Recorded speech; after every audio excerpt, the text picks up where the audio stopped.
Actually মা বগলাৰ regular ভক্ত, সদায় আহোঁ মই। প্ৰতি মঙলবাৰে গুৱাহাটীত থাকিলে মা বগলা মন্দিৰত আহোঁ।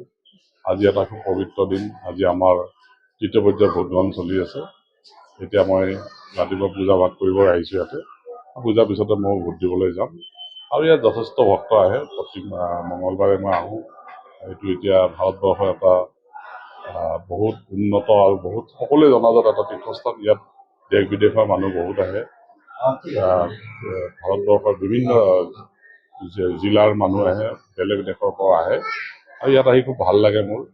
আৰু ইয়াত মই আজি অসমবাসী তথা ভাৰতবৰ্ষৰ সমূহ ৰাইজক কল্যাণৰ কাৰণে মা বগলাক পূজা দিম। এতিয়া মই পূজা ভাগ আৰম্ভ কৰিম।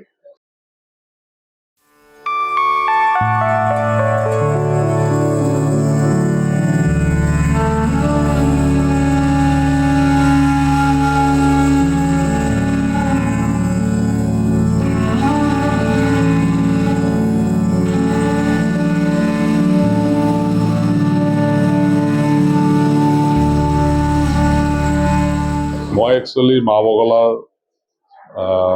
ৰেগুলাৰ ভক্ত, সদায় আহোঁ মই। প্ৰতি মঙলবাৰে গুৱাহাটীত থাকিলে মা বগলা মন্দিৰত আহোঁ। আজি এটা খুব পবিত্ৰ দিন। আজি আমাৰ তৃতীয় পৰ্যায়ৰ ভোটগ্ৰহণ চলি আছে। এতিয়া মই ৰাতিপুৱা পূজা ভাগ কৰিব আহিছোঁ ইয়াতে। পূজাৰ পিছতে মই ভোট দিবলৈ যাম। আৰু ইয়াত যথেষ্ট ভক্ত আহে, প্ৰতি মঙলবাৰে মই আহোঁ। এইটো এতিয়া ভাৰতবৰ্ষৰ এটা বহুত উন্নত আৰু বহুত সকলোৱে জনাজাত এটা তীৰ্থস্থান। ইয়াত দেশ বিদেশৰ মানুহ বহুত আহে।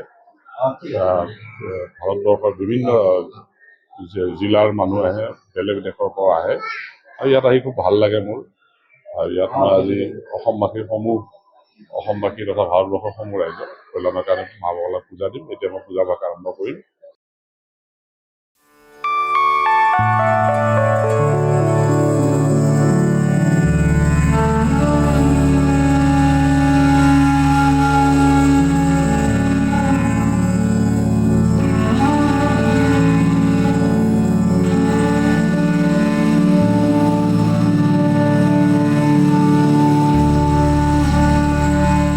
মই একচুৱেলি মা বগলাৰ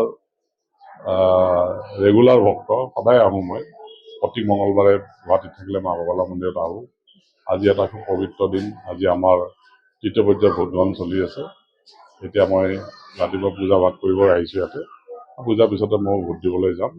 আৰু ইয়াত যথেষ্ট ভক্ত আহে, প্ৰতি মঙলবাৰে মই আহোঁ।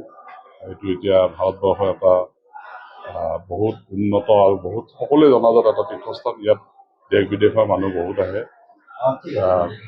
ভাৰতবৰ্ষৰ বিভিন্ন জিলাৰ মানুহ আহে, বেলেগ দেশৰ পৰা আহে। আৰু ইয়াত আহি খুব ভাল লাগে মোৰ। আৰু ইয়াত মই আজি অসমবাসী তথা ভাৰতবৰ্ষৰ সমূহ ৰাইজক কল্যাণৰ কাৰণে মা বগলাক পূজা দিম। এতিয়া মই পূজা ভাগ আৰম্ভ কৰিম।